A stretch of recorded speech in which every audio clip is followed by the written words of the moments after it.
యోగం ప్రియ పరిపాలక మంగళకరమౌ నీరాక ధర్మానికి వేదిక అవుగాక మా జీవనమే ఇక పావనమౌగాక నీ పాలన శ్రీకరమౌగాక సుఖ శాంతులు సంపదలిడుగాక నీ రాజ్యము ప్రేమ సుధామయమౌగాక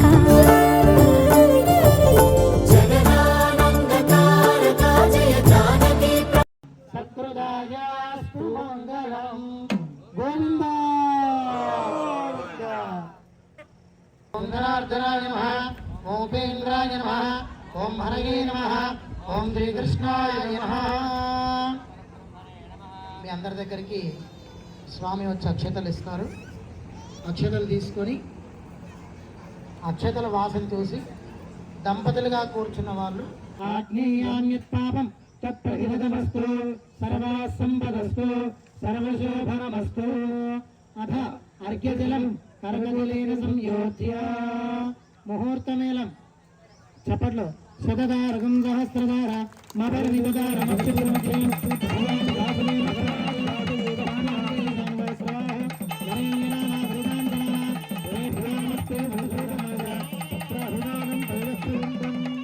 నమస్కారం చేసుకోండి. తూర్పు ప్రాచ్యాదేవ వాసుదేవో మార్జయాద్ దక్షిణస్యాం దివః సంకర్షణో మార్జయాద్ ప్రతీచ్యాం దివః ప్రద్యుమ్నో మార్జయాద్ ప్రతీచ్యాం దిశ దేవః అనిరుద్ధో మార్జయాద్ ఊర్ధ్వాయాం దిశ దేవః గదాధరో మహాపురుషో మార్జయాద్.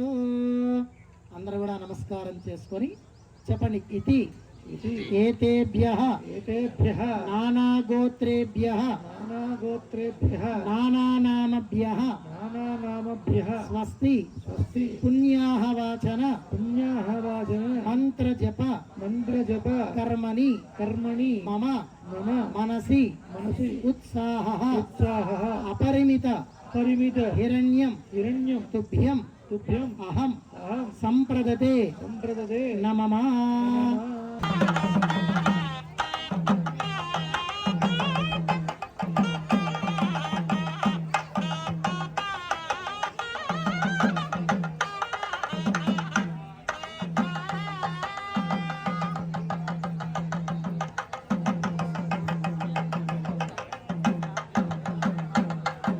పూజ చేసుకోవడం జరిగింది.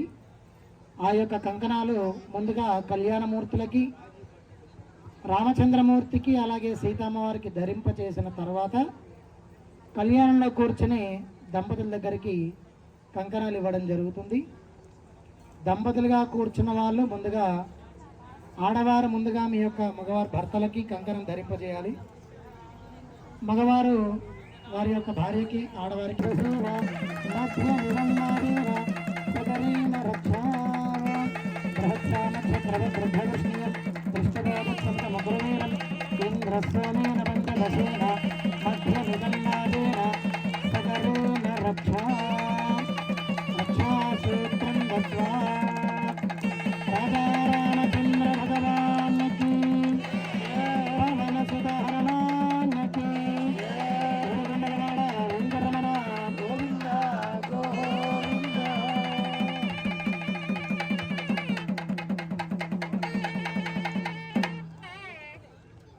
కళ్యాణంలో కూర్చునే దంపతులకి పాల్గొన మాసం ఉత్తర పల్గొని నక్షత్రంలో వివాహం అయింది.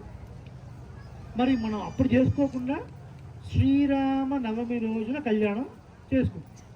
ఏమిటి దీనికి ప్రమాణం అంటే వాస్తవమేనండి. శ్రీరామాయణం పరంగా పాల్గొన మాసం అంటే గత మాసమే పాల్గొన మాసంలో ఉత్తర పల్గొని నక్షత్రంలో చేస్తారు. ఆ రోజున ఏంటి ఇవాళ చేస్తున్నామంటే దీనికి ప్రమాణం పాంచరాత్ర ఆగమంలోని పురుషోత్తమ సంహిత. ఆ పురుషోత్తమ సంహిత ఏం చెప్తుంది అంటే యస్య అవతార దివసే, చెప్పండి, యస్య అవతార దివసే తస్య కళ్యాణం ఆచరేత్. అంటే ఏ రోజైతే పరమాత్మ అవతరించాడో ఆ రోజునే కళ్యాణం చేయవలను అని మనకు పురుషోత్తమ సంహిత 24వ అధ్యాయంలో పేర్కొనబడింది. ఆ సంహిత ప్రకారమే 99.99% అన్ని దేవాలయాల్లో శ్రీరామనవమి రోజున కళ్యాణం చేస్తున్నారు. ఇంకొక కారణం చూద్దాం. పరమాత్మ నుండి అమ్మవారు ఎప్పుడైనా విడిపోయి ఉంటారా? ఎప్పుడు విడిపోయి ఉంటారు. భాస్కరేణ యథాప్రభా అంటారు శ్రీరామాయణంలో మహర్షి. ఎలాగైతే సూర్యుడి నుంచి కాంతి విడిపోయి ఉండదో, ఎలాగైతే పుష్పం నుంచి పరిమళం విడిపోయి ఉండదో, అలా పరమాత్మ నుంచి అమ్మవారు ఎప్పుడు విడిపోయి ఉండదు. పరమాత్మ అవతారం తీసుకుంటున్నాడు అంటే మన గురించి తీసుకుంటున్నాడు కాబట్టి ఏ రోజైతే పరమాత్మ అవతరించాడో ఆ రోజే అమ్మవారు కూడా అవతరించినట్టుగా భావించి వాళ్ళూరికి కళ్యాణం చేయడము మనకు మంగళప్రదము అని ఆగమ సంహితాల ఆధారంగా శ్రీరామనవమి రోజున మనం కళ్యాణం చేసుకుంటాం. కొన్ని చోట్ల ఈ నవమి తర్వాత ఒక 4-5 days తర్వాత కొంచెం చేసే పద్ధతి ఉంది. ఒంటిమిట్ట చూసారనుకోండి, ఒంటిమిట్టలో ఇప్పుడు ఏం చేయరు, తర్వాత కొంతకాలం చేస్తారు. ఏమిటి అంటే అప్పుడు ప్రతిష్ఠ అయినప్పుడు బ్రహ్మోత్సవాలు, ఆ బ్రహ్మోత్సవాలకి శ్రీరామనవమికి చాలా దగ్గర గ్యాప్ ఉండడం వల్ల బ్రహ్మోత్సవాల్లోనే కళ్యాణం చేసే ఒక పద్ధతి మనకు ఎలాగూ ఉంది కాబట్టి వాళ్ళు స్కిప్ చేసుకుని ఆ రోజున చేసుకుంటారు. సో ఏతావాత ఏమిటి అంటే 99.99% యస్య అవతార దివసే తస్య కళ్యాణమాచరేత్ అని పురుషోత్తమ సంహిత ఆధారంగా మనకు కళ్యాణం చేస్తున్నారు. జడుభంగం చేశాడు శ్రీరామచంద్రమూర్తి. చూడండి, మిథిలా నగరానికి వెళ్ళాడు. దేనికోసం వెళ్ళాడు? సీతాసాతుని వివాహం చేసుకోవాలి అనే వెళ్ళలేదు. విశ్వామిత్ర మహర్షికి సహాయంగా వెళ్ళాడు. సిద్ధాశ్రమంలో యాగం పూర్తయింది. 7 రోజుల పాటు యాగం పూర్తయిన తర్వాత వచ్చినటువంటి రాక్షసులు సంహరించారు. ఆ తర్వాత మహర్షి ప్రేరణ చేత మిథిలా నగరానికి వెళ్ళారు. అక్కడేదో పెద్ద ధనుస్సు ఉందట, దాన్ని తీసుకొని వస్తారట. చూడు రామ అని అన్నాడు. 5,000 మంది బాహుబలు లాంటి వాళ్ళు 8 చక్రాలు కలిగిన బండిపై నుంచి పెట్టెలో ఆ ధనుస్సుని తీసుకొని వచ్చారు కదండి. ఆ ధనుస్సుని ఎవరు ఎత్తలేకపోయారు ఇంతకుముందు. మన సినిమాల్లో చూపిస్తారు, అందరూ ఎత్తుతున్నారు, కింద పడిపోతున్నారు, అప్పుడు రాముడు వచ్చాడు అని. అట్లా ఏం లేదు శ్రీరామాయణంలో, ఏదో మనకు అర్థం కావడం కోసం పెట్టారు. ఎత్తేవారు లేరా, బిల్లు ఎక్కువ పెట్టేవారు లేరా, బాగా ఫేమస్ అక్కడ. సో అలా ఏం కాలేదు, అది ఎప్పుడో జరిగిపోయింది. ఆ తర్వాత విశ్వామిత్ర మహర్షి, ఓ రాఘవ, ఓ రామ, కాస్త రెండు ధనుసు చూడవా అన్నాడు. జనక చక్రవర్తి అడుగుతున్నాడు, మహారాజులే ఎత్తలేకపోయారు, ఈ చిన్ని పిల్లవాళ్ళు ఇళ్ళలో ఎత్తుతారు అడుగున్నాడు. సరే ముచ్చట పడుతున్నారు కదా అని ఆ ధనుసు తీసుకుని రమ్మన్నారు. అతి కష్టం మీద 5,000 మంది బాహుబలు లాంటి వాళ్ళు ఆ చక్రాలు బండిని తీసుకుని వచ్చారు. రాముడు అవలీలుగా దాన్ని లేపేశాడు. వెంటనే వెంటనే కట్టారు. వెంటనే విరిచేశాడు. ఆ విరిచేసారి పెడపెడ ధ్వనులతోని అక్కడ ఉన్న వాళ్ళంతా మూర్చిపోయారు. రామ లక్ష్మణుడు, విశ్వామిత్ర మహర్షి, జనకుడు మాత్రమే తెలివితో ఉన్నారు. ఎలా ఉందట ధనుస్సు విరుస్తుంటే? ఒక కాలనేమో ధనుస్సు మీద పెట్టాడు, ఒక చేతిని పట్టుకున్నాడు. ఆ ధనుస్సు పైభాగం అనుకుంటుంది అనమాట. ఓ కింది భాగమా, నువ్వు ఎంత పుణ్యం చేసుకుంటే శ్రీరామ పాద స్పర్శ నీకు తగిలింది, ఎంత పుణ్యం చేసుకున్నావు కదా, నేను కూడా రాముడి పాదాల మీద పడిపోతాను. రాముడు ఎక్కువ పెడితే సరిపోతుంది కదా, విరచాల్సిన అవసరం ఏంటి అంటే ఆ ధనుస్సు తొందరపడింది అనమాట. నేను కూడా ఆ పాదాల మీద పడిపోతాను అని ప్రాణం విరిగిపోయింది ధనుస్సు. వెంటనే జయ జ్వాళాల మధ్య మరి అప్పుడు అంతటి వీరుడు ఇంతవరకు ఎవరు లేడు. ఇప్పుడు అలాంటి వీరుడిని సీతమ్మ వారు చూడాలి అనుకుంది. ఎలా చూస్తుందండి? అంతఃపురంలో ఉంది. నేరుగా చూడాలి అంటే కొంచెం సిగ్గు మొహమాటం. ఏదో కాస్త ఫ్లవర్ వేజ్ ఉంది, అది కింద పడేసింది. కింద పడే అంతఃపురస్తులందరూ వచ్చి అయ్యయ్యో సీతాదేవి కింద పడిపోయిందని అడగా కొంచెం ఆ గ్యాప్లో ఇలా వరచూపుగా చూసి సీతాదేవి శ్రీరామచంద్రుడు. ఎలా మీకు తెలుసండి అంటే చారాజ కీర్తనలో ఉందన్నమాట. తళ తళమను ముఖ కళ కలిగిన సీత కులుకుచు ఓర కన్నులను చూచె నేను కనకన రుచిర కనక వసన నిన్ను కనకన రుచిర. తళతళమను ముఖ కళవలిక కలిగిన అంటే సీతాదేవి అద్భుతంగా మెరిసిపోతుంది అందంతోని. అలాంటి ఆమె కూడా నిన్ను ఓరకంటితో చూడాలనుకుంది కదా ఓ రామ అని. ఎంత గొప్పది! చంద్రకాంతారణం రామం అతీవ ప్రియదర్శనం రూప ఔదార్య గుణై పుంసాం దిక్కిస్తాపహారిణం అన్నారు. రావణాసురుని సంహరించడం కోసం వచ్చాడు శ్రీరామచంద్రమూర్తి.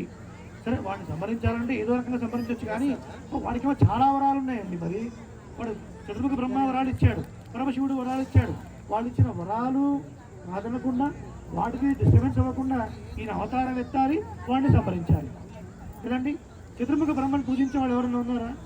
చతుర్ముఖ దేవాలయం వెళ్ళే వాళ్ళు ఎవరైనా ఉన్నారా? ఏమండి ఏ దేవాలయం వెళ్ళొచ్చారంటే అయ్యా హనుమదాలయం వెళ్ళొచ్చాం, వెంకటేశ్వరం వెళ్ళొచ్చాం అంటారు. బ్రహ్మాలయానికి వెళ్ళొచ్చామండి అని ఎవరన్నా? సరే బ్రహ్మకి ఆలయాలు లేవు, పూజలు లేవు. మరి ఆయనేమో బోర్డు పెట్టున్నాడు, ఇచ్చిన సులువుగా వరములు ఇవ్వబడును అని. వాడు తపస్సు చేశాడు, అన్ని వరాలు ఇచ్చారు, వాళ్ళ ప్రాణం మీదికి వచ్చింది. వీళ్ళు ఇచ్చిన వరాలు కాపాడాలి, రావణాసురుడిని సంహరించాలి. వేడుకగా చెప్తారు. ఒక చోట శ్రీరావణ ప్రవచనాలు ఏర్పాటు చేశాడట 45 రోజులు. ఒక పెద్ద ఆయన 45 రోజులు ప్రవచనాలు అయిపోయాయి. చివరి రోజున ఆ ఉపన్యాసం చెప్పిన స్వామి ఆ సంభావన పండ్లు కాస్త మూట కట్టుకొని ఇక బండికి బయలుదేరదామని ప్లాన్ చేస్తున్నాడు. ఆ సమయంలో ఈ ప్రవచనం ఏర్పాటు చేశాడు. వచ్చి స్వామి నాకు 2 సందేహాలు మీరు తీర్చాల్సింది అన్నారు. ఏమైనా 45 రోజుల పాటు ప్రవచనాలు జరిగితే అడగకుండా ఇప్పుడు అడుగుతున్నావా? సరే అడుగు అన్నారు. స్వామి బ్రహ్మకి ఎందుకు కోవెల లేదు, పూజాధికాలు లేవు? మొదటి ప్రశ్న. రెండో ప్రశ్న, మీరు ప్రవచనం మొత్తంలో రాముడు రాముడు రాముడు అన్నారు, రావణాసుడు రావణాసుడు రావణాసుడు అన్నారు, రాక్షసుడు రాక్షసుడు రాక్షసుడు అన్నారు. నా సందేహం ఏంటంటే రాముడు రాక్షసుడా, రావణాసుడు రాక్షసుడా? ఇది వీడి ప్రశ్న. ఇది విన్న ఉపన్యాసకులు ఆహా ఎంత గొప్ప ప్రశ్న అని ఆ మూట కింద పెట్టి ఆసనం వేసుకొని రా కూర్చోని చూడైనా 45 రోజులు ప్రవచనాలు ఏర్పాటు చేసిన రోజులో ఏ ఒక్కరు నీకు క్రమం దొరకలేదా? ఇప్పుడు అడుగుతున్నావా ఈ ప్రశ్న ఏమిటి? రాముడు రాక్షసుడా, రావణాసుడు రాక్షసుడా? బ్రహ్మకు దేవాలయాలు లేవా? చెప్తా విను. బ్రహ్మ మిమ్మల్ని పుట్టించి నన్ను పుట్టించి 45 రోజుల పాటు ప్రవచనాలు చెప్పించి అడగడంగా నేను చెప్పి మీరు చప్పట్లు కొట్టి చివరి రోజున రాముడు రాక్షసుడా, రావణాసుడు రాక్షసుడు అడిగావు చూసావా? అందుకని బ్రహ్మకు దేవాలయాలు పోను. ఇంత రామాయణం విని రాముడు రాక్షసుడా, రావణాసుడు రాక్షసుడా అంటే ఇక మనల్ని పుట్టించిన బ్రహ్మకు అందుకని కోవెలేదా పో అన్నాడు. కాబట్టి ఆ బ్రహ్మ ఇచ్చిన వరాలు అసలే ఎవరు పూజించట్లేదు. ఇక వరాలు కూడా మాఫీ చేసేసి నా ఇష్టం సంహరిస్తాను అంటే బ్రహ్మను పూజించేవాడు ఎవరు? కాబట్టి ఆయన ఇచ్చిన వరాలు కాపాడబడాలి. వాడికినటువంటి వరాలకి డిస్టర్బెన్స్ లేకుండా రాముడు మానవ అవతారాన్ని ఎత్తి 11,000 సంవత్సరాలు భూమి మీద నడయాడి రాక్షస సంహారం చేశాడు. సాధారణంగా ఒకటేమో విద్యని ఆరంభించడానికి మొదటగా చేసుకునేటటువంటిది ఉపనయనం. రెండవ యజ్ఞోపవీతము వీడికి విద్య పూర్తయింది, ఇక పెళ్లి చేసుకోవడానికి వీడికి అర్హత వచ్చింది అని తెలుసుకోవడానికి రెండవ యజ్ఞోపవీతం. ఇక మూడవ యజ్ఞోపవీతం దేనికి అంటే కొన్ని సందర్భాల్లో పొరపాటున కండువా లేకుండా వచ్చేస్తాం, వస్త్రాలు లేకుండా వచ్చేస్తాం, బ్రాహ్మణులైనా సరే. అలా వస్త్రం లేని సమయంలో ఆ మూడవ యజ్ఞోపవీతే కండువలాగా వర్తిస్తుంది. అలా రామచంద్రమూర్తికి ద్వితీయ యజ్ఞోపవీత ధారణ చేయడం జరుగుతుంది. ఇప్పటి వరకు రాముడు ఇంకా పిల్లవాడే అండి, యుక్త వయస్సులోనే ఉన్నాడు. ఇంకా సీతామ్మవారి దగ్గరికి వెళ్ళలేదు. ఏదో పక్కన కూర్చోబెట్టాం కానీ సీతామ్మవారి దగ్గరికి ఇంకా రాముడు వెళ్ళలేదు, రామచంద్రమూర్తి దగ్గరికి ఇంకా సీత వెళ్ళలేదు. అలా ఇక్కడ యజ్ఞోపవీత ధారణ చేసుకుంటున్నాం. చక్కగా నమస్కారం చేసుకొని స్వామివారికి యజ్ఞోపవీత ధారణ జరుగుతుంది. జరిగేటప్పుడు అందరూ కూడా కరతాళ ధ్వనులు కొడుతూ చక్కగా భగవన్నామస్మరణ చేసుకోవాల్సిందిగా విజ్ఞప్తి. స్వామి ఇక్కడ ఉన్న వాళ్ళందరూ దయచేసి కూర్చోండి. కుర్చీలు ఉన్నాయి, చక్కగా కుర్చీలలో కూర్చోండి. ఎక్కడ వాళ్ళు అక్కడ. అందరికీ కళ్యాణం కనబడాలి కాబట్టి కుర్చీలలో కూర్చోవలసిందిగా విజ్ఞప్తి. ఏదే గంధాక్షర పుష్పదోపదీపోత్తరాభరణాద్యంకారాః సర్వోపచారాః మంగళనీరాజనదీపం సందర్శయామి.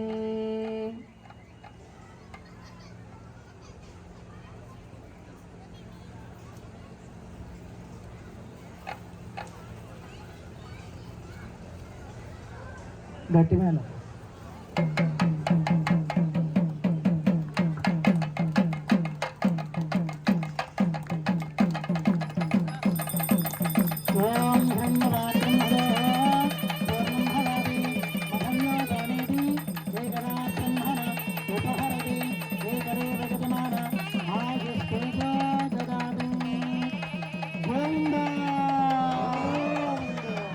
రాజారామచంద్ర భగవాన్కి, పవన సుత హనుమాన్కి, ఏడుకొండలవాడ వెంకటరమణ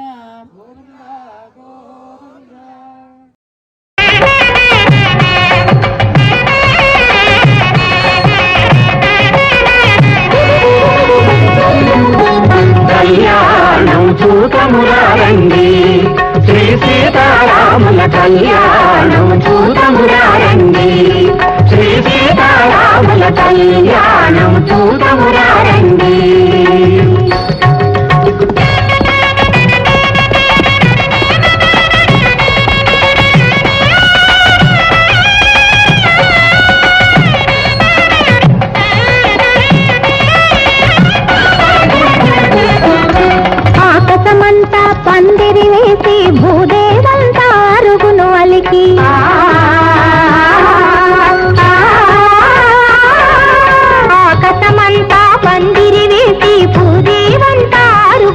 పలికి ఆణి ముత్యముల ముగ్గులు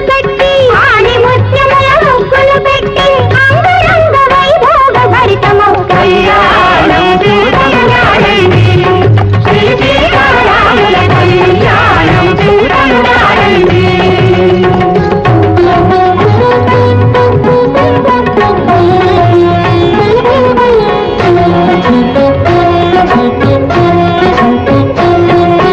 పగడపు రోకలి బంగారు కట్లు పసుపుల దంచే పడతుల గట్లు పగడపు రోకలి బంగారు కట్లు పసుపుల దంచే పడతుల గట్లు పరి విధముల పట్నము దంచి సౌవి సౌవి అని సుధతులు పాడే కళ్యాణం చూడమురారండి శ్రీ సీతారాముల కళ్యాణం చూడమురారండి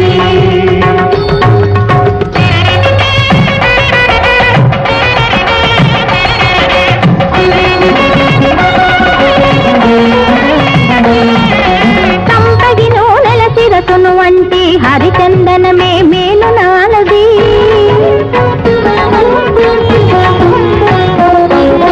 సంపగి నూనెల శిరసును వంటి హరిచందనమే మేలు నాలది మణిపీఠముపై నలుగులు పెట్టి మంగళగానము చేసే రాముని కళ్యాణం చూడమురారండి శ్రీ సీతారాముల కళ్యాణం చూడమురారండి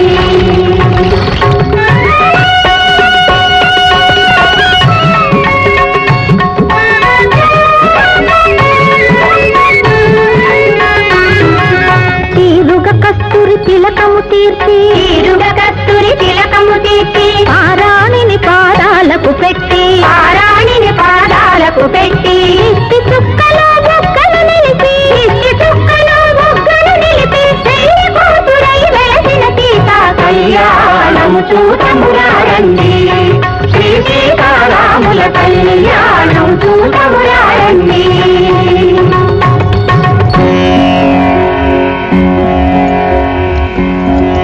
వరుడు రాముడు పురుషోత్తముడే వధువు సీత జగన్మాతయే బ్రహ్మ కడిగిన పాదము కడిగే కన్యాదాత బ్రహ్మజ్ఞాని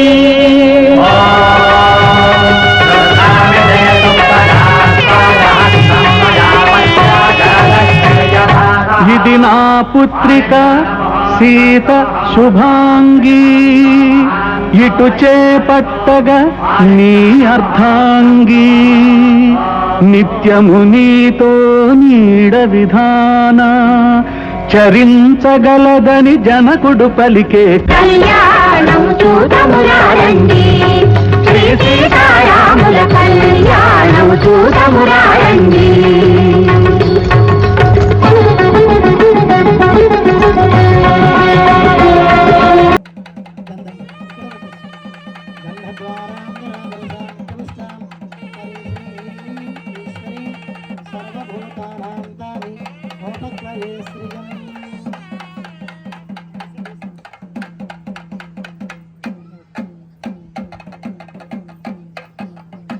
స్వామివారి యొక్క కళ్యాణంలో స్వామివారికి బ్రహ్మ కడిగిన పాదము సాక్షాత్తు త్రివిక్రమావతారంలో వామన అవతారంలో బలిచక్రవర్తికి అడిగిన విధంగా ఒక పాదము నేలంతా కూడా పెట్టేసి రెండవ పాదాన్ని ఆకాశం పైకి బ్రహ్మలోకం వరకు పంపించేస్తాడు నారాయణుడు. ఆ స్వామివారి పాదం చూడగానే తన్మయత్వంతో సాక్షాత్ బ్రహ్మదేవుడే తన పద్మాసనించి లేచి తన కమండలంలో ఉండే జలంతో స్వామివారి యొక్క పాదాలు కడగడం జరిగింది. అలాంటి పాదమునకి మంగళము. అలాంటి స్వామివారి యొక్క పాదాలు ఇక్కడ పుణ్యాహవాచన జలంతో స్వామివారికి పాద ప్రక్షాళన చేసుకోవడం జరిగింది. మరి ఇప్పటి వరకు కళ్యాణంలో ముఖ్య ఘట్టం ఏం రాలేదు. ఇప్పటివరకు అసలు రాముడి పరివారం ఏంటి, రామచంద్రమూర్తి యొక్క ప్రవర ఏంటి, రామచంద్రమూర్తి యొక్క తండ్రి గారు ఎవరు, వారి తాతగారు ఎవరు, వారి ముత్తాతగారు ఎవరు, అసలు రామచంద్రమూర్తి గోత్రం ఏంటి, ఇటువైపు అమ్మాయి తరపు సీతమ్మ వారి గోత్రం ఏంటి, అమ్మగారి యొక్క తండ్రి గారు ఎవరు, వారి తాత ముత్తాత, కనీసంలో కనీసం మనం 3 తరాల పేర్లైనా గుర్తుపెట్టుకోవాలండి.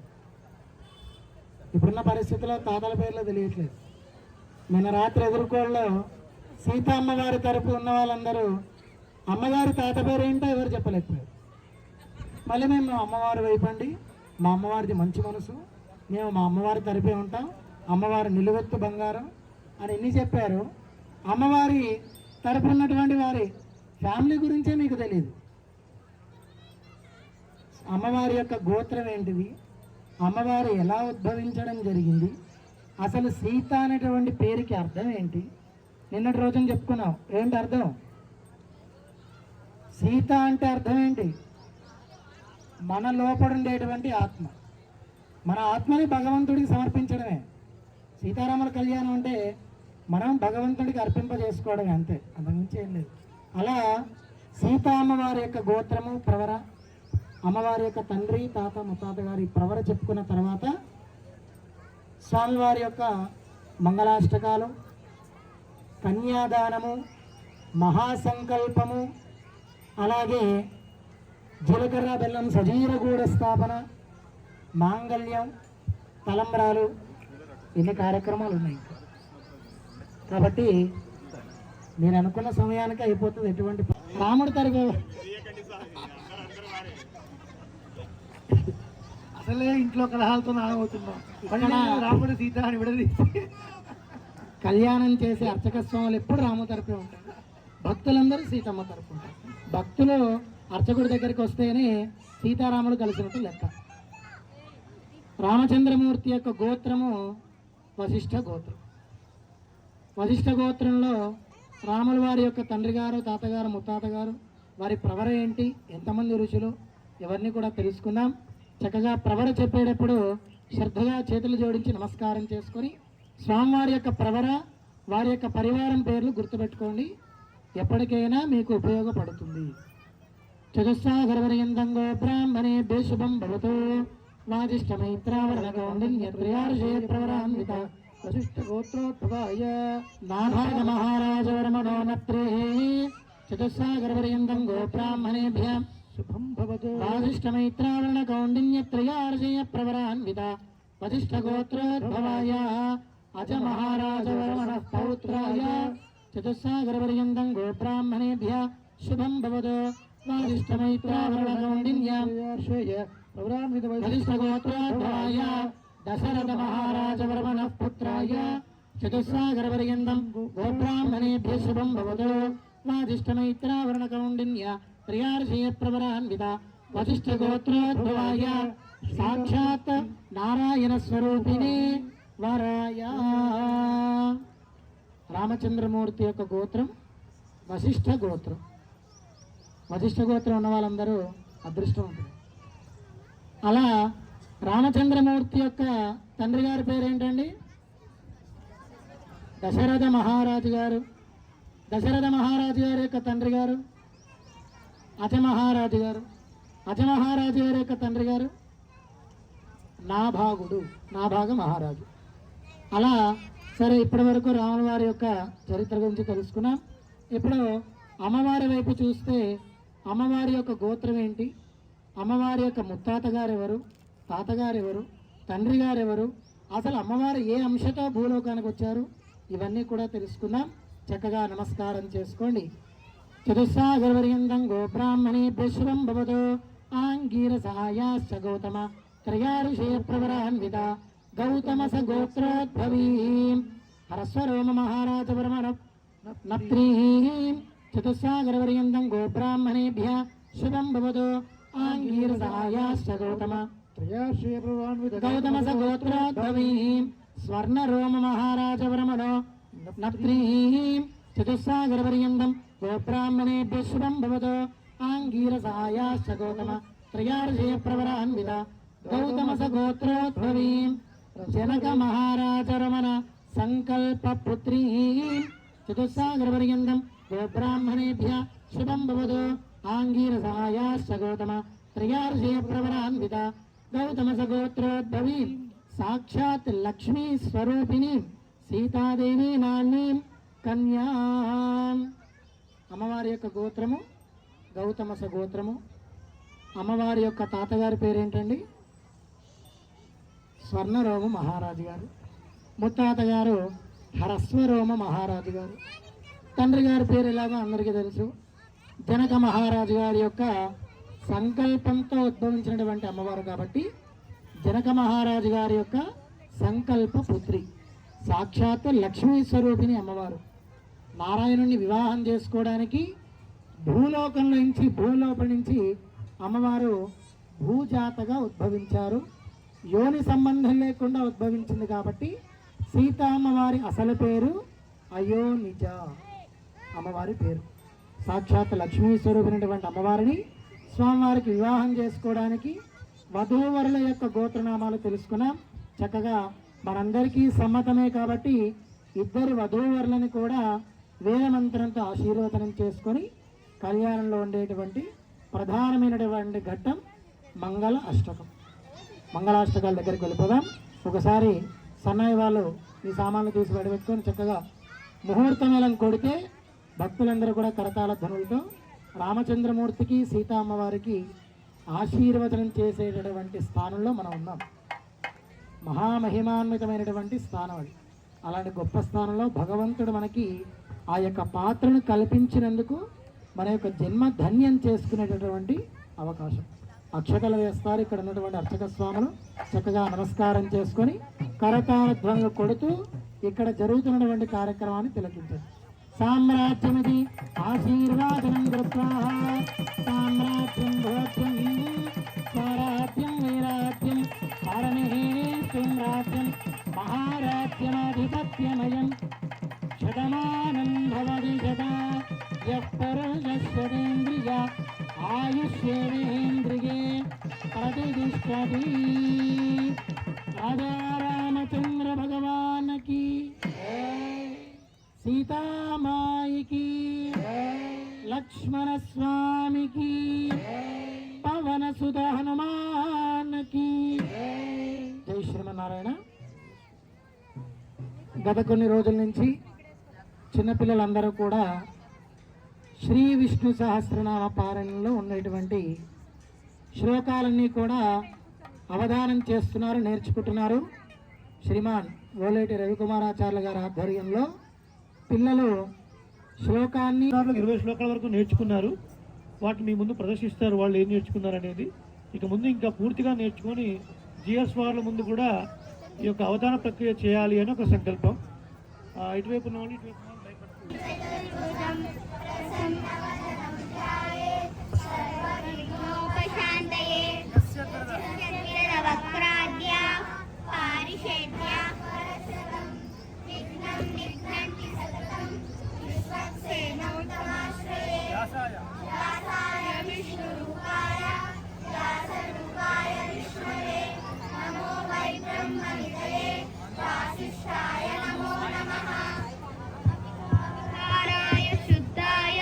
నిత్యాయ పరమాత్మనే సదైకరూపరూపాయ విష్ణవే సర్వజిష్ణవే జన్మ సంసార బంధనాద్ విముచ్యతే నమస్తస్మై విష్ణవే ప్రభ విష్ణవే. సహస్రనామంలో ఎవరైనా 1 to 20 శ్లోకాస్లో మీరు ఏదైనా ఒక చంద్రశేఖర్ గారు ఈ గ్రంథం తీసుకోండి. మీరు 1 నుంచి 20 లోపల ఏదైనా ఒక నెంబర్ అడగండి.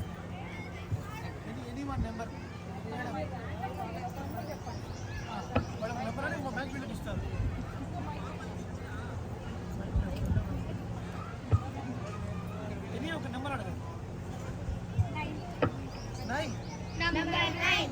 ఈశ్వరో విక్రమీ ధన్వి మేధావి విక్రమక్రమః అనుత్తమో దురాదర్శః కృతజ్ఞ కృతిరాత్మవాన్.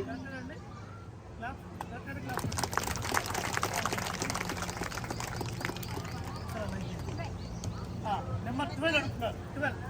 Number 12. వసుర్ వసుమనా సత్య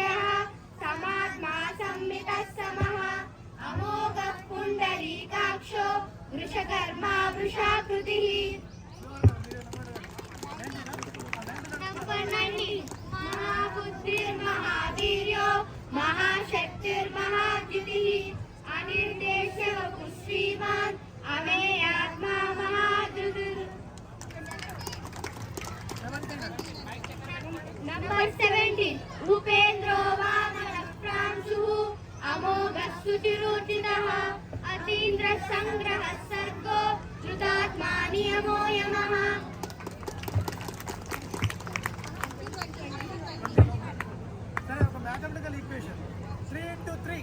Number 9. Ishwaro Vikrami Dhalvi Medhavi Vikramakramah Anuttamo Duradarshah Kritanya Kritiratmavan. Number 15. Lokadhyakshah Surajyaksho Dharmadhyakshah Kritakrutah Chaturatma Chaturvyuhah Chaturdamshah Chaturbhujah.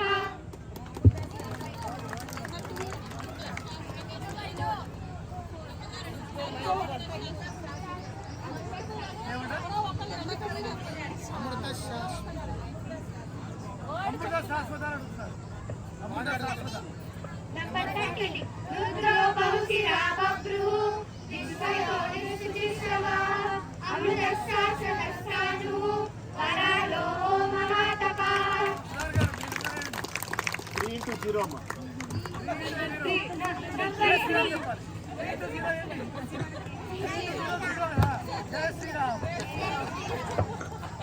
Number 8 అమ్మా. Number 8. Ishalam Pranadah Prano Jeshta Shreshta Prajapatiः Hiranyagarbho Bhugarbho Madhavo Madhusudanah. రాజా రామచంద్ర భగవానికి అమ్మ కూర్చోండి ఒక దగ్గర.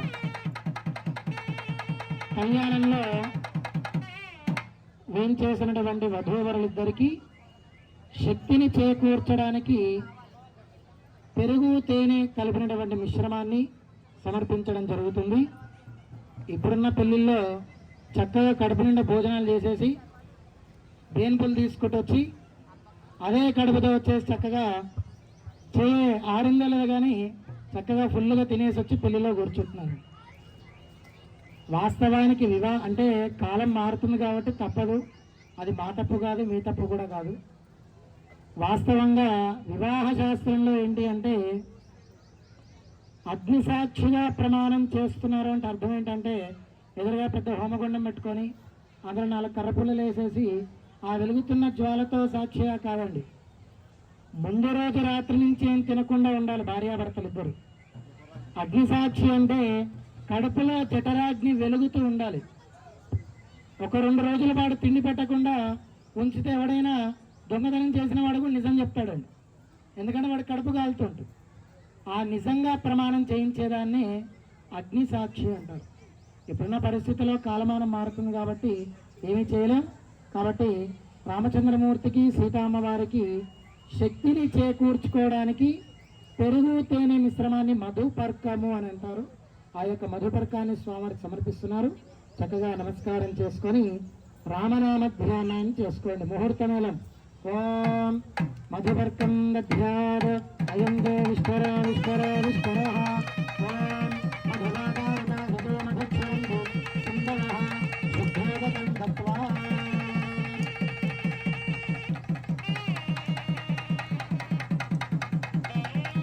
ఓం మధువాదారణ హృదయ మధుక్షరంభు సింధవః మాధ్వేవేమ సంఘోషదేహి మధురక్తముదరసమతమత్తార్తివదం రజః మధుద్యోరస్న పితా మధుమాన్నో వనస్పతిర్ మధుమాగం అస్తు సూర్యః కుటు మా దీర్ఘవో భవంతు నః. మంగళాష్టకాన్ని పఠేత్. 4 మంగళ అష్టకాలు చెప్పడం జరుగుతుంది. సావధాన సుముహూర్తే అని మంత్రం వచ్చినప్పుడు అక్కడ సన్నయ్య వాళ్ళు గట్టిమేళం కొడతారు. వాళ్ళు గట్టిమేళం కొట్టినప్పుడు 2 చేతులతో గట్టిగా కరతాళ ధ్వనులు చేయడం ద్వారా రాముడికి మంగళము, కళ్యాణంలో కూర్చునే వధూవరులిద్దరికీ మంగళము. చెప్పాం కదా, కళ్యాణంలో కూర్చున్న వాళ్ళు కేవలం భక్తులు కాదండి. కళ్యాణ అర్హత వచ్చింది అంటే సాక్షాత్ భగవంతుడికి తల్లి తండ్రి స్థానంలో ఉన్నారు వీరు. వివాహం అవుతున్నప్పుడు ప్రతి కార్యక్రమము తల్లిదండ్రులే చేయిస్తూ ఉంటారు. అలా ఇక్కడ కూర్చున్న దంపతుల ద్వారానే రామచంద్రమూర్తికి ఉపచారాలన్నీ జరుగుతూ ఉంటాయి. చక్కగా మంగళాష్టకాలు జరుగుతాయి. సావధానాన్ని చెప్పినప్పుడు గట్టిగా కరతాళ ధ్వనులు కొడుతూ మళ్ళీ మేము ఆపమన్నప్పుడు మీరు ఆపండి. ఓం తదేవ లగ్నం సుగనం తదేవ తారాబలం చంద్రబలం తదేవ బలం దైవబలం తదేవ లక్ష్మీపదేంద్రం సరామి సావధాన సుముహూర్తే సావధాన సులగ్నే సావధాన లక్ష్మీనారాయణ ధ్యాన సావధాన శ్రీకాంత కుచకుంభ కుంకుమవరే రంభో గుణానానిధి పూర్వాచార్య కదంబ సేవితవర శ్రీపాంచరాత్ర గణ విశ్వక్సేన విభీషణ ప్రభృతిభిః భక్తై సదా సేవితః పాయాన్న భగవాన్ పురాణపురుషః ప్రియాచ్చలానందరం సావధాన సుముహూర్తే సావధానాస్తు లగ్నే సావధాన శ్రీలక్ష్మీ కమలాలయాన సుమదే రామా జగద్రక్షణీ కళ్యాణీ సకలేశ్వరీ సరసిజ భాగ్యాన సంధాయిని శోభాంగీ విమలేశ్వరీ విమలిని నారాయణేశ్వర పూర్వాచలానందరం సావధాన సుముహూర్తే సావధాన సులగ్నే సావధానాః శ్రీరంగే గరుడాచలేంజనగిర సింహాచలే మందిరే వైకుంఠే కనకాచలేంజనగిర నారాయణాఖ్యాచలే లోకాలోక మహాచలే తరిషధౌ పుణ్యాచలేశ్వాశ్రయ పాయాన్న భగవాన్ పురాణపురుషః ప్రియాచ్చలానందరం సావధాన సుముహూర్తే సావధానాస్తు లగ్నే సావధాన దీనకశ్చరనోకరో నరమృగ కుబ్జో మహాభార్గవో రామో యాదవనాయక నరమృగ కుబ్జో మహాభార్గవః లోకానాం పరిపాలనాయ జనితో దేవో జగద్రక్షకః పాయాన్నో భగవాన్ పురాణపురుషః ప్రియాచ్చలానందరం సావధాన సుముహూర్తే సావధానాస్తు సులగ్నే సావధాన అథ కన్యాదాన సమయే మహాసంకల్ప పఠనం కుర్యాతు. మీ దగ్గరికి స్వాములు రావడం జరుగుతుంది. కన్యాదానం చేస్తే ఏం ఫలితం వస్తుంది? దశపూర్వేషాం దశాపరేషాం మధ్వంశానాం. అటు 10 తరాలు, వచ్చేటటువంటి 10 తరాలు, మీ తరం 20+1 ఎంతండి? 20+1 అంతా 21 తరాలు శాశ్వత బ్రహ్మలోకానికి వెళ్ళిపోతాయి కేవలం కన్యాదానం చేస్తే. సాధారణంగా కన్యాదానం చేయాలి, కన్యాదానం తీసుకోవాలి. ఒక పురుష సంతానం ఉండాలి, ఒక స్త్రీ సంతానం ఉండాలి. అప్పుడే భగవంతుడికి మనం పురుషకారణమైనటువంటి కామ క్రోధ లోప మోహ మద మాత్సల్యాలన్నీ తొలగింపజేసుకొని ధర్మ అర్థ కామ మోక్షములు ఈ చతుర్విధాలు చేసిన వాడే పురుషార్థత కలుగుతాడు. వీడు మాత్రమే యోగ్యత సాధిస్తాడు జీవితంలో. అలా ఒక మగ సంతానం ఆడ సంతానం కలిగి ఉంటే ఫలితం ఏంటి అంటే కన్యాదానం ఇచ్చే ఫలితం వస్తుంది, కన్యాదానం తీసుకునే ఫలితం వస్తుంది.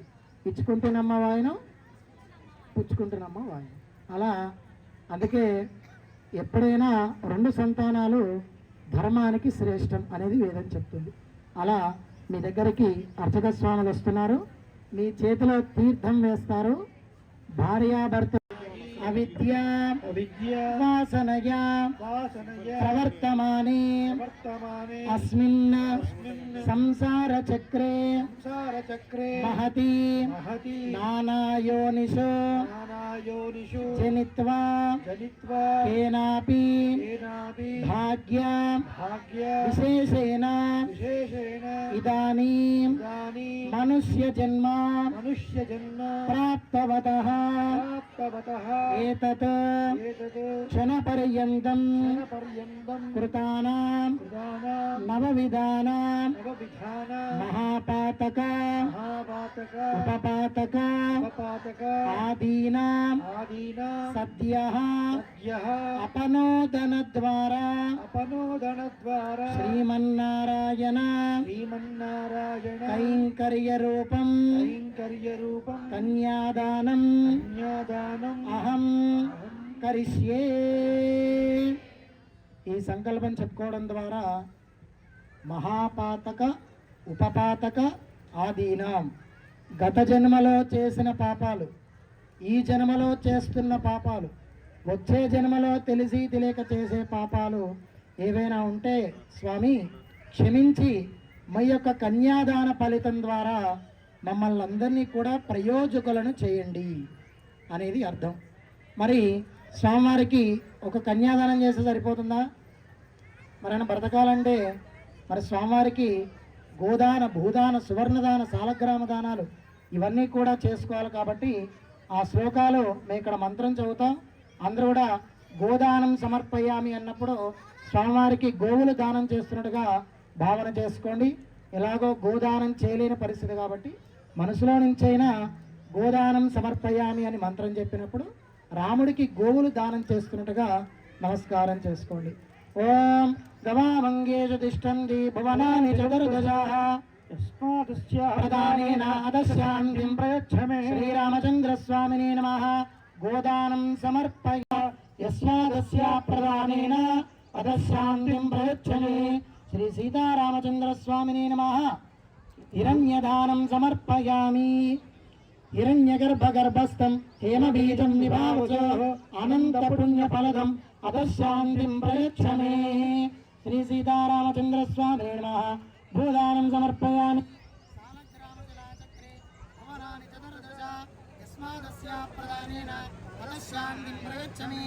సాలగ్రామదానం సమర్పయామి. దేవీ గోవో హిరణ్య సాలగ్రామదానైః షోడశ మహాదానైః శ్రీ సీతారామచంద్రస్వామి ప్రియతాం.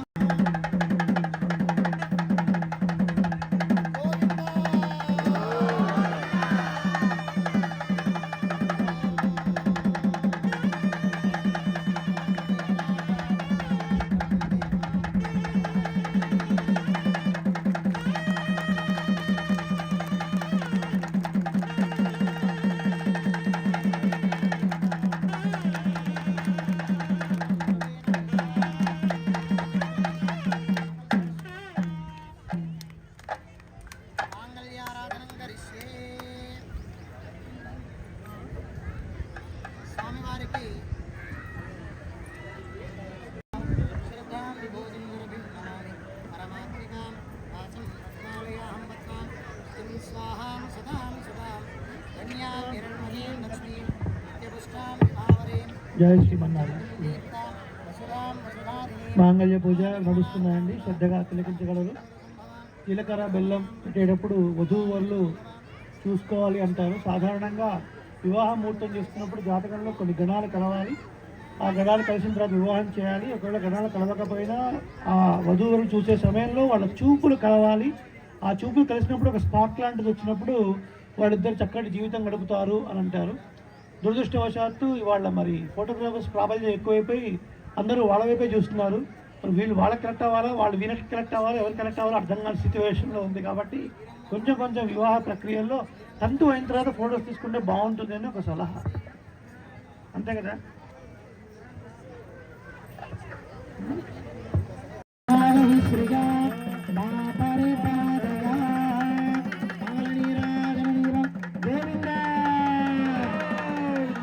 రామచంద్ర భగవాన్కి పవన సుధా హనుమాన్కి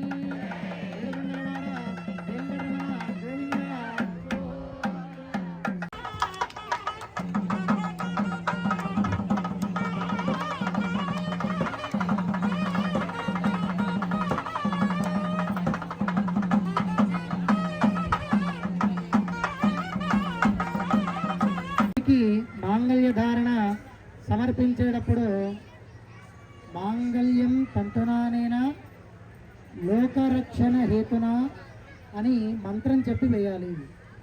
అదే భార్య కడుతున్నారు అనుకోండి, మమ జీవన హేతున, నాతో పాటు జీవితం అంతా కూడా నువ్వు నా కష్టసుఖాల్లో ఈ యొక్క భాగస్వామి అయి జీవితాంతం ఉండాలి అని ఒక మంత్రానికి అర్థం. అదే గృహంలో చేసుకున్నప్పుడు గృహరక్షణ హేతున గృహాన్ని ఎప్పుడూ కాపాడుతూ ఉండాలని స్వామివారి యొక్క మంత్రం చెప్పి పరిస్థితిని సమయాన్ని స్థితిని బట్టి మంత్రం మార్చి చెప్పడం జరుగుతుంది. కాబట్టి మనం చేసుకునేది లోక కళ్యాణార్థం కొరకు స్వామివారి చేతుల మీదుగా అమ్మవారికి మాంగళ్య ధారణ చేస్తున్నారు. చక్కగా ఈ యొక్క మాంగళ్య ధారణ చేసుకోవడం ద్వారా వచ్చే ఫలితం ఏంటి సూక్ష్మంలో ఒక నిమిషంలో తెలుసుకొని అమ్మవారికి సమర్పించడం జరుగుతుంది. ఒక్కసారి గట్టిగా భగవన్నామస్మరణం రాజారామచంద్ర భగవానికి.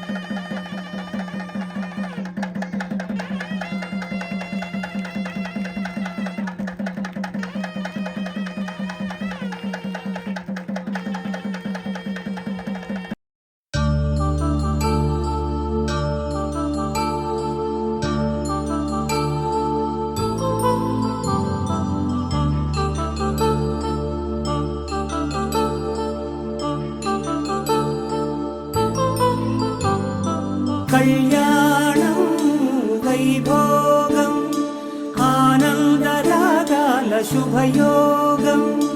కళ్యాణం వైభోగం ఆనందరాగాల శుభయోగం.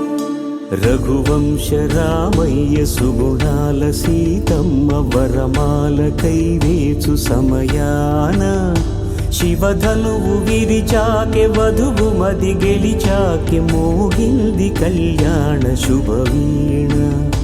కళ్యాణం వైభోగం శ్రీరామచంద్రుని కళ్యాణం.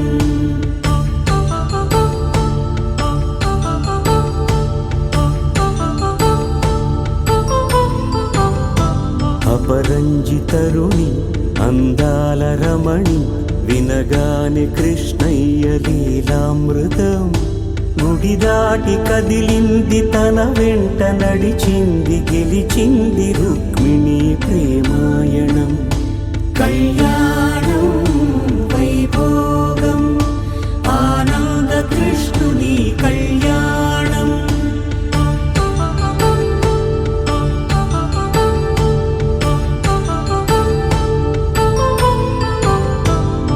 పసిడి కాంతుల్లో పద్మావతమ్మ పసిప్రాయముల వాడు గోవిందుడమ్మ. విరివలపు ప్రణయాల చెలి మనసు గెలిచాకె కళ్యాణ కళలులికినాడమ్మ.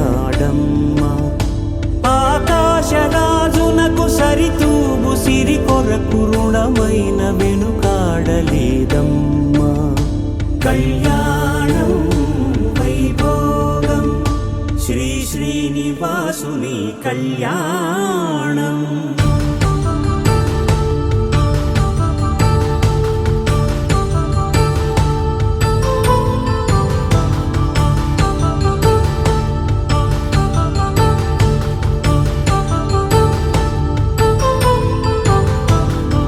వేదమంత్రం అగ్ని సాక్ష్యం జరిపించు ఉత్సవానా. పసుపు కుంకాలు పంచభూతాలు కొలువైన మండపాన. వరుడంటూ వధువంటూ ఆ బ్రహ్మముడి వేసి జత కలుపుతంతే ఇది. స్త్రీ పురుష సంసార సాగరపు మథనాన్ని సాగించమంటున్నది. జన్మంటూ పొంది జన్మివ్వలేని మనుజునకు సార్థక్యముండదు కదా. మనుగడను నడిపించు కళ్యాణమును మించి ఈ లోక కళ్యాణమే లేదుగా. కళ్యాణం వైభోగం ఆనందరాగాల శుభయోగం.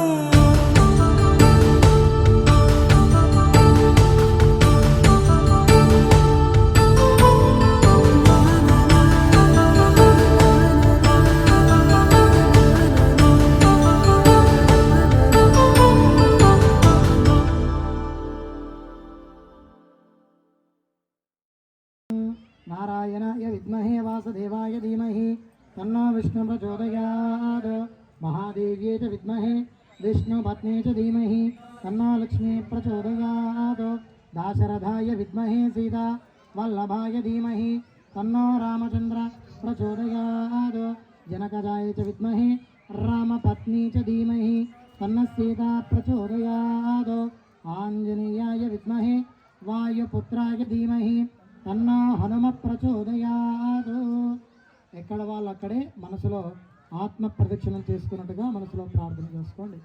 యానికా నిజ పాపాని జన్మాంతరకృతాని చ తాని తాని ప్రణశ్యంతి ప్రదక్షిణ పదే పదే పాపోహం పాపకర్మాహం పాపాత్మ పాపసంభవ రాహిమాంగ్రమయాదేవ శరణాగతవత్సల.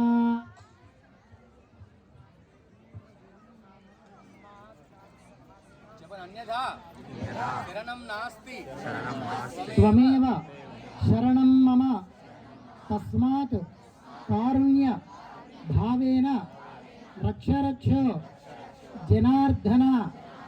మంత్రహీనం క్రియాహీనం భక్తిహీనం జనార్దన యత్పూజితం మయా దేవ పరిపూర్ణం తతస్తుతే. చక్కగా ఎదురుగా వేయించేసినటువంటి రామచంద్రమూర్తికి లక్ష్మణస్వామికి ప్రధానమైనటువంటి ఆలయం ఆంజనేయ స్వామి వారికి చక్కగా నమస్కారం చేసుకొని ఇలాగే ప్రతి ఏడాది దినదినాభివృద్ధిగా చక్కగా త్వరగా ఈ యొక్క స్థలంలో పెద్ద ఆలయం ఏర్పాటయ్యి రామచంద్రమూర్తి యొక్క కళ్యాణం ఆ యొక్క మండపంలో చేసుకునే శక్తిని ఆ యొక్క సంకల్పాన్ని మనకి ప్రసాదించమని రాముడికి నమస్కారం చేసుకోండి. రాజా రామచంద్ర భగవా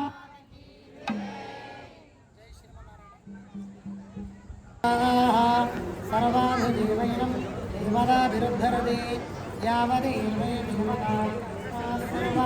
వేద వేద బ్రాహ్మణేవ వందే బ్రాహ్మణేభ్యో వేద విద్యో దివే దివే నమస్కరియాన్నాస్తిరంగే